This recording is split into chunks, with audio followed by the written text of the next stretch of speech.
지금부터 코메드 2024 지역 의료 분권 포럼 2부를 시작합니다.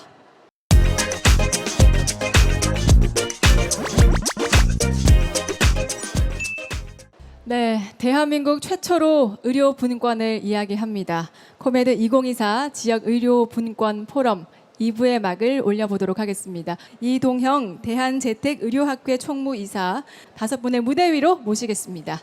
예, 토론을 이끌어 주실 좌장 박정현 교수님께 제가 마이크를 넘기겠습니다. 우리 부산 지역에서 초고령 사회를 대비함에 있어서 가장 권위가 있으신 네 분의 패널 선생님을 모셨습니다. 안녕하십니까. 대한재택의료학회 총무이사를 맡고 있는 내과 전문의 이동영입니다. 아마 대부분의 여기 계신 선생님들이 저희 학회에 대해서 잘 모르실 분들이 많을 것 같아서 간단하게 소개를 좀 드리겠습니다.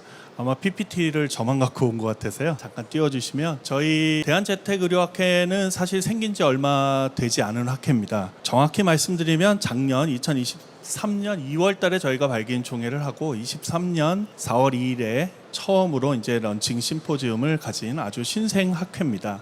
저희 학회는 저 같은 이제 의료진들, 의사, 간호사, 법률을 담당하시는 변호사, 또 언론기관에 계신 기자님들, 그 다음에 국회나 보건복지부에 계신 여러 재택의료에 관련된 다직역들이 모여서 재택의료 활성화를 논의하는 그런 학회입니다. 오늘 아마 불러주셔서 저희 학회도 소개하고 또 부산시에서 원하시는 재택의료 모델이라든지 이런 거를 논의할 수 있을 것 같습니다. 불러주셔서 감사합니다. 지금 우리 이 원장님께서 우리나라 그 재택의료학회 지금 이사를 맡고 계시잖아요. 소개를 좀 부탁드립니다. 재택의료학회가 뭘 하는 건지 하고 그렇게 소개 좀. 재택의료학회는 사실은 이것도 마찬가지입니다. 재택의료를 이제 보는 의료진들이 분절화가 돼 있거든요. 방문 진료를 하고자 하는 내과 의사도 있고, 방문 진료를 하고자 하는 정형외과 재활의학과도 있고, 여러 선생님들이 계시는데 각 학회에서 이런 재택의료를 담당하거나 관심이 있는 이런 직역들이 모여서 만든 다직역 학회입니다. 간호사 선생님들도 계시고요. 저희가 작년에 출범했을 때 제가 언론 인터뷰를 한 20개 넘게를 했는데 가장 많이 받은 질문이 두 가지였습니다. 첫째는 그때 당시가 이제 간호법 이슈가 있어서 그렇게 의사 간호사 싸우는데 니네는 어떻게 의사 간호사가 같이 학회를 하고 있니? 그래서 우리는 그런 학회입니다 라고 말씀드렸던 거고, 두 번째가 니네 학회는 그러면 원격 의료를 지지하는 학회니? 이렇게 물어보는 질문을 가장 많이 받았습니다. 지금 이제 정확하게 오늘 이제 이 부분부터 먼저 짚고 들어가야만 우리가 재택의료를 이해할 수 있을 것 같은데요. 참고로 저는 혈액투석을 하는 투석 전문이고 혈액투석실을 하는 개원입니다. 근데 저는 학회에서 무슨 일을 하고 있냐면 보건복지부와 저희 신장학회가 같이 하고 있는 재택 혈액투석 사업이라는 게 있습니다. 혈액투석 기계를 집에다 설치를 해서 환자 본인이 집에서 치료를 하게 만드는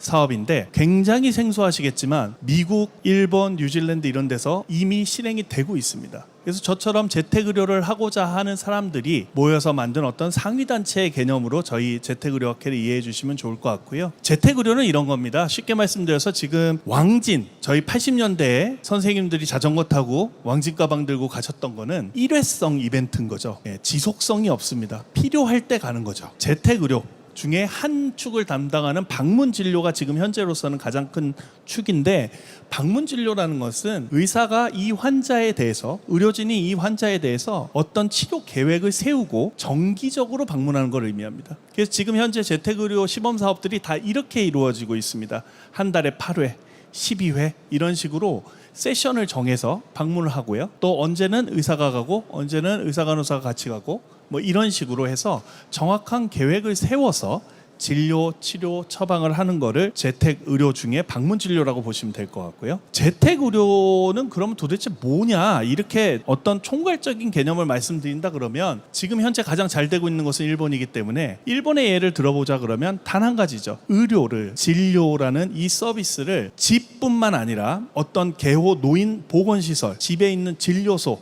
또는 환자 본인의 집에서 할 수 있도록, 제공할 수 있도록 하는 것을 총괄적인 의미로 재택의료라고 할 수 있을 것 같습니다. 근데 한국에서의 재택의료는 또 일본과는 좀 틀려야 되는 거거든요. 일본은 말씀 주신 것처럼 이런 방문 진료가 주를 이루고 있다 그러면 우리나라는 앞으로 의료진이 방문한 후에 환자에게 원격 모니터링 디바이스를 붙이는 거죠. 예, 지금 굉장히 많이 갖고 계시지 않습니까? 뭐 갤럭시 와치를 비롯해서 이런 원격 모니터링 디바이스를 붙인 후에 환자를 원격 모니터링을 한다든지 더 필요하다면 원격 진료도 할 수는 있겠죠. 하지만 가장 중요한 것은 의료진이 가서 환자를 직접 만나서 만져보고 진찰해보고 하는 것들이 가장 중요하다고 저희는 보고 있습니다. 그래서 이런 재택의료를 일본에서는 뭐 제3의 의료라고 부르기도 하거든요. 그래서 이런 재택의료가 만약에 우리나라에서 조금 더 광범위하게 이루어지려면 사실 일본과 같은 제도의 정비가 사실 필요합니다. 부산시도 굉장히 하고 싶을 건데 못하는 이유는 단 한 가지입니다. 우리나라 의료법상에서 우리나라의 모든 의료 행위는 의료기관에서만 이루어질 수 있습니다. 내가 집에 가서 가는 이런 방문 진료 행위는 어떤 그 일회성의 한도에서 이루어지는 시범 사업의 한 부분일 뿐이지 이거 자체가 정식 의료 진료의 제공이라고 볼 수는 없거든요. 그래서 가장 중요한 것은 저희 학회에서 항상 주장하는 부분인데 의료법의 개정이 가장 중요합니다. 이 규정이 없어져야만 일본처럼 우리가 진료소 또는 요양시설 또는 환자 본인의 집에서 우리가 편하게 이런 서비스를 제공할 수 있을 거고요. 바로 그 부분 때문에 아까 말씀드린 것처럼 이런 시범 사업들이 뒤에서도 말씀드리겠지만 본 사업으로 전환되지 않는 가장 큰 문제라고 저희가 보고 있습니다. IT 기술 발전이 되고 있어서 디지털 헬스케어가 이제 굉장히 많이 연구되고 있고 지금 여러분 담벼락 밖에만 나가도 그런 내용들이 지금 많이 있습니다. 그죠? 있어서 앞으로 노인 의료 혹은 뭐 노인 보건에 있어서 미래에 이런 디지털 헬스케어가 실제로 도움이 될 거라고 보시는지 하는 부분에 대해서 우리 이동영 원장님 짧게 의견을 좀 부탁드리겠습니다. 네, 실제로 이런 기술이 현재 있는가 보여드리겠습니다. 저희 재택의료학회는 이런 디지털 헬스케어를 하는 회사들과 같이 네트워킹 많이 하고 있는데요. 그 중에 한 회사의 모듈을 한번 가지고 와봤는데 특별히 이 회사를 고른 이유는 부산에 본사가 있습니다. 요 바로 뒤에 있는 센텀에 본사가 있는 회사고요. 여기는 모션 디텍터를 사용해서 독거노인의 고독사를 방지해주는 회사입니다. 아마 부산시에서 아실 수도 있을 겁니다. 보시는 것처럼 몇 시간 이상 혼자 사는 어르신이 움직임이 없다. 그러면 알람이 가고 화장실에 들어가셨는데 일정 시간 이상이 지났는데 안 나오신다. 알람이 가고요. 그 다음에 이 알람이 옛날에 119를 썼는데 요새는 이제 모 텔레캅이랑 연계가 돼 있다고 하고요. 또 자제분들한테도 이렇게 메시지가 가면서 워닝 사인을 주고 있다. 그래서 이런 뿐만 아니라 환자분들이 많이 걷도록 하는 이런 여러 가지 모듈들이 다 결합이 돼가지고 실제로 디지털 헬스케어가 꽤 우리한테 가까이 와 있습니다. 재택의료와 접목한다면 노인의료에 새로운 장을 열지 않을까 그런 생각하고 있습니다.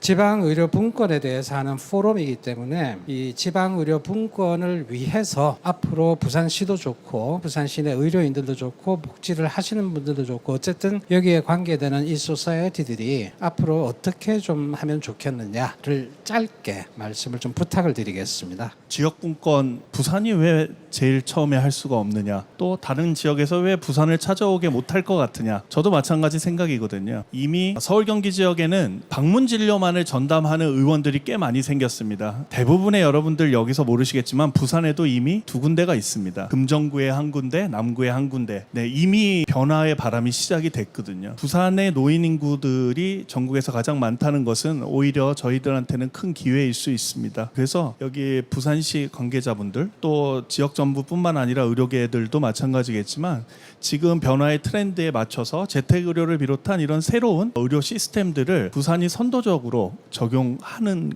이런 시도들을 하는 것이 결과적으로는 의료분권의 핵심이 아니겠는가, 그런 말씀 마지막으로 드려보고 싶습니다.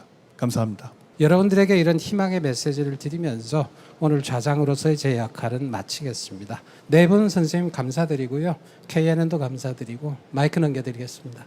토론을 이끌어주신 우리 박정현 교수님 그리고 네 분의 패널 분들께 다시 한번 큰 박수 부탁드립니다. 네, 고맙습니다. 네, 정말 긴 시간 동안 오늘 함께해 주셨는데요.